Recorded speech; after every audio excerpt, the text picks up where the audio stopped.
দেখেন না এক একজন হুজুর করে নিয়ে কিভাবে ব্যঙ্গ করে, অথচ নিজে বিরাট বিরাট শিক্ষিত। ওই যে মনচাহি জীবন, ইত্তেবাউল হাওয়া, মনচাহি জীবন মানুষকে তার মাঝে আর হকের মাঝে পর্দা ঢেলা দেয়।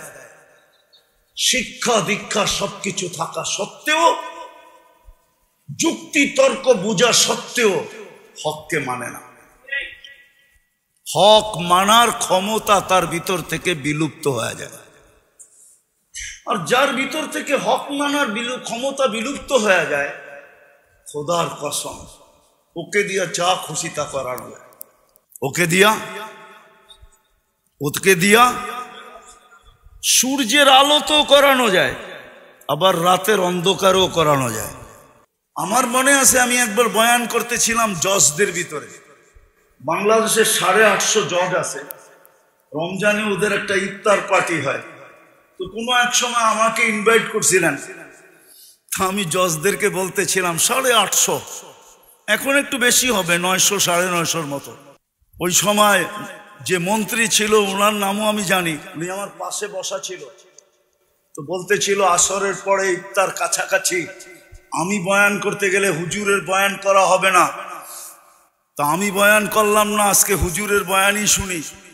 তা আমি বলতেছিলাম শোনেন, আমি জানি আপনারা যেখানে বসে আছেন আমার মতো দাড়ি টুপি নিতে পারবেন না, জুব্বা সুব্বা পাগড়ি সাগড়ি করতে পারবেন না, আমার বেশভূষা অবলম্বন করতে পারবেন না। কেন আপনারা যে চেয়ারটায় বসা আছেন ওই চেয়ারটারও একটা বাধ্যবাধকতা আছে, যে পেশায় আছেন এটারও বাধ্যবাধকতা আছে। যদি আপনারা 4টা কাজ করতে পারেন, তো সবাই বলল হুজুর 4 কাজ কি? আমি বললাম যদি আপনারা হককে হক বইলা স্বীকার করতে পারেন, হককে স্বীকার করতে পারেন, হককে যদি হক বইলা স্বীকার করে তাইলে আল্লাহ হেদায়েত দিয়া দেন। এই জন্য আসিয়া যখন মুসা আলাইহিস সালামকে উঠায়া আইনা নিজের কোলে বসায়া ফেরাউনের কোলে দিতে চাইছিল, আর বলছিল আসা আইয়ান ফানা ও নাত্তাখিদাহু ওয়ালাদা, আমাদেরকে উপকার করবে। কেননা তুই তো আজ পর্যন্ত একটা বাচ্চা আমার কোলে দিতে পারস না, তুই তো পুরুষই না। যাও একটা আল্লাহ পাঠাইছে, চল, দুনিয়া তো জানে না এটা কার, আমাকে বইলেই ঘোষণা দিয়া দিমু। তো ফেরাউনের কোলে যখন দিতেছিল আর বলতেছিল আসা আইয়ান ফানা ও নাত্তাখিদাহু ওয়ালাদা, আমাদেরকে উপকার দিবে, আমরা সন্তান বানায় নিব।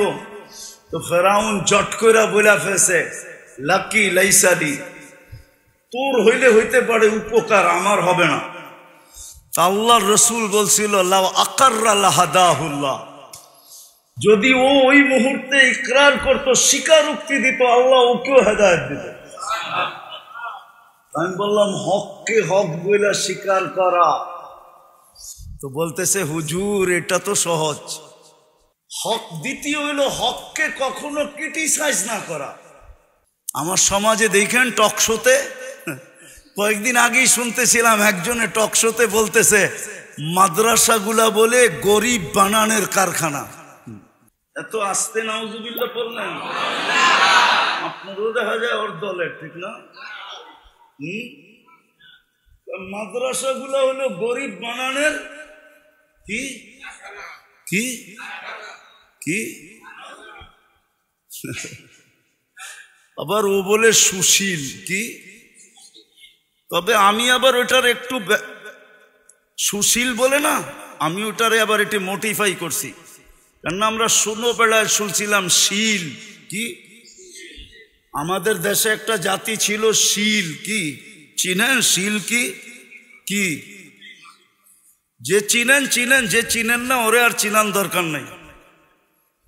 তো সুশীল, এটা সুশীল না, এটা হলো সুশীল, শিক্ষিত শীল। মাদ্রাসায় বলে গরিব বানানোর কারখানা। দেখেন না এক একজন হুজুর করে নিয়ে কিভাবে ব্যঙ্গ করে, অথচ নিজে বিরাট বিরাট শিক্ষিত। ওই যে মনচাহি জীবন, ইত্তেবাউল হাওয়া, মনচাহি জীবন মানুষকে তার মাঝে আর হকের মাঝে পর্দা ঢেলা দেয়।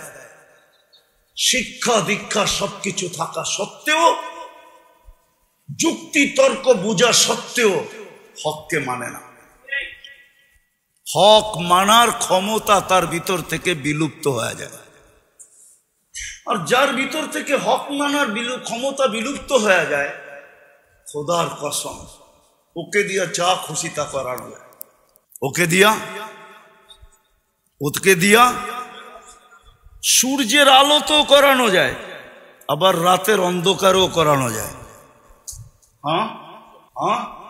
সূর্যের আলো তো করানো যায়। আমি আপনাদেরকে আঙ্গুল দিয়ে দেখাইতেছি না, আপনাদের সামনে প্রস্ফুটিত। মানুষকে পাখির মতো গুলি করে মারে কি করে?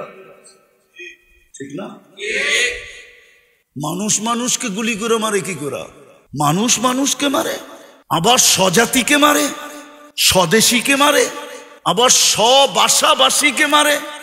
ভাষা এক, দেশ এক, জাত এক, পাখির মতো গুলি করে মারে। বোঝা গেল হক ওর কাছে নাই, হক ওর কাছে নাই। কেননা ওর মন চাহি জীবন হয়ে গেছে। এই দুটা রোগের থেকে আমাদেরকে বাঁচা উচিত। দুটা রোগের থেকে যদি বাঁচতে পারলেন, একটা হলো লম্বা আশা, যেটা আল্লাহ রসুল ইঙ্গিত দিছে, ইদা আসবাহতা ফালা তানতাদিরিল মাসা, যেটা বাংলার জমিনে আল্লাহ সত্যায়িত করছে। 1 মিনিটের নাই ভরসা। যে লেখছে সে গাইছে স্টেজে, তার উপরে সত্যায়িত হয়েছে। ফিরোজ শাহী লেখছে গাইছে, আর গাজীপুরের স্টেজে এই গান গাইতে যেয়ে মারা গেছে। আল্লাহ বুঝেইছে তুমি আশা লম্বা করো না, আশা যত খাটো করা যায়। আসবাহতা ফালা তানতাদিরিল মাসা। হ্যাঁ, আপনাদের এলাকার নাম কি? হাজারিবাগ, থানা হাজারিবাগ, ঠিক না? হাজারিবাগের মানুষ আজকে সূর্যটো বলতে বলতে ডুবছে। লান আউদ ফি হায়াতিকা আবাদা। হতে পারে কাল সকালে তোমরা আমাকে কেউ উঠতে দেখবে না। আল্লাহ পারে। জমিন প্রতি মুহূর্ত আল্লাহকে বলে, আলা কুল্লা ইয়াউমিন ওয়াল আরদু তাস্তাযিনু রাব্বা। জমিন প্রতি মুহূর্ত বলে, আল্লাহ অনুমতি দেন না। আন আবতালিয়া ইবনা আদম ফি বাতনি, আমি মানুষকে পেটে নিয়ে যাই। আল্লাহ জিজ্ঞাসা করে কেন? যাহারা মালাআ যাহরি যুলমা ওয়া জাওরা। আমার পিঠটা জুলুম অত্যাচার গুনায় ভরে গেছে, আমি আর সইতে পারতেছি। অনুমতি দেন না। প্রতিদিন জমিন বলে, প্রতি মুহূর্ত বলে। এটার নামই ভূমিকম্প। ভূমিকম্প এটার নামই। কম্পা ভূমি বলে ইন্দোনেশিয়ার ভাষায়, বাংলার ভাষায় বলে ভূমিকম্প। ভূমিটা কাঁপতে দেরি, আমরা পেটে যাইতে হয়তো দেরি করব না। আজকে সূর্য বলতে বলতে ডুবছে। বিদায় আসেন, যদি নিজের শুদ্ধি চান, আশাকে ছোট করেন, মন চাহি ছাড়েন, আল্লাহ চাহি ধরেন, রসুল চাহি ধরেন। আল্লাহ কি চায়, রসুল কি চায়, কোন মুহূর্ত আপনার কাছে কি চায়। আসেন আজকে তওবা করা এই দুটা জিনিস, এই দুটা রোগ থেকে নিজেকে বাঁচাই। তাউলুল আমাল, ইত্তেবাউল হাওয়া। এই দুটাই হলো সমস্ত অপকর্মের মূল, সমস্ত গুনার মূল। পারবেন? আজকে তওবা করা পারবেন? প্রথম তওবা করেন। করলেন তওবা? কে কে তওবা করবেন দেখি? পাক্কা? তাহলে বলে দেন, আল্লাহ তওবা করলাম। বলেন বলেন বলেন, আল্লাহ তওবা করলাম। নামান, এতটুকুই যথেষ্ট। আল্লাহ এখন প্রথম আকাশে ডাকতেছে, হালমি মুস্তাগফির ফাগফির আলা। বন্ধুর উম্মত, হায় হায় হায়, বন্ধুর উম্মত। হাবিবুল হাবিবি হাবিবুন। আমরা বন্ধুর উম্মত, আর বন্ধু আল্লাহর বন্ধু, বন্ধুর বন্ধু বন্ধু। হাবিবুল হাবিবি হাবিবুন, বন্ধু আল্লাহর হাবিব। আমরা বন্ধুর হাবিব, আমরাও আল্লাহর হাবিব। এই জন্যই তো আমাদেরকে ডাইকা ডাইকা মাফ করতে চাইতেছে। আর আজকে থেকে শিখেন ওলামাদের সোহবত। ওটার জন্য সোহবত লাগবে। সোহবত কি? কি লাগবে? শুধু শুধু বলে নয়।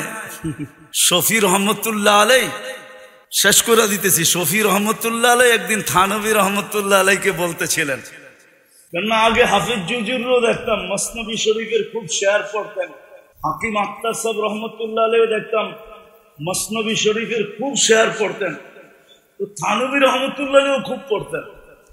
তো শফি সাহেব রহমতুল্লাহ আলাই বলতেছে, কয় শোয়ারারা, শায়েররা, মসনবী তো শের না, শায়েররা অতিরঞ্জিত বেশি করে। তো বসে থানভী রহমতুল্লাহ আলাই জিজ্ঞাসা করছে, কি অতিরঞ্জিত? বা একদম সোহবতে বা আউলিয়া, সামান্য সময় আল্লাহ ওয়ালাদের হক্কানি আলেমদের সোহবত বেহতের আস সদ সালে তাআদ বেরিয়া, রিয়াহীন 100 বৎসর ইবাদতের চেয়ে উত্তম। বলছে এটা কি অতিরঞ্জিত না? থানভী রহমতুল্লাহ আলাইহি বলে 100 না লেখছে, 1 লাখ লেখলেও তো অতিরঞ্জিত হবে না। কেননা হইতে পারে যেই মুহূর্ত আল্লাহ ওয়ালাদের হক্কানি আলেমদের সোহবতে ছিল, ওই সময়টা কবুলিয়াতের ছিল, আর ওই সময় সে আল্লাহর কাছে কবুল হয়ে গেছে, তাইলে তো সারা জীবনের জান্নাত ওই মুহূর্তেই বনে গেছে। তো লক্ষ কোটি বছর বললেই অসুবিধা কি?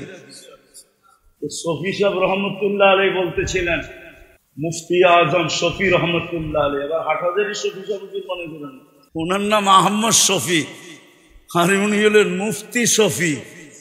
হ্যাঁ, তো উনি বললেন যে এখন আমার বুঝে আসছে, আপনার সোহবতে না আসলে আমার এটাও বুঝে আসতো না। ঠিক আল্লাহ ওয়ালাদের সোহবত লাগে। জাতিকে তো এটাই বুঝাইতে পারলাম না যে ওলামাদের সোহবত কত জরুরি, আল্লাহ ওয়ালাদের সোহবত কত জরুরি, এটাই তো আমরা বুঝাইতে পারলাম না। দোষটা আমাদের গাড়ি নিতেছি, আমারই দোষ, আমি আপনাদেরকে বুঝাইতে পারি না যে ওলামাদের সোহবত কত জরুরি, আল্লাহ ওয়ালাদের সোহবত কত জরুরি। আল্লাহ আমাদেরকে আমল করার তৌফিক দান করেন। ওমা আলাইনা ইল্লাল বালাগ।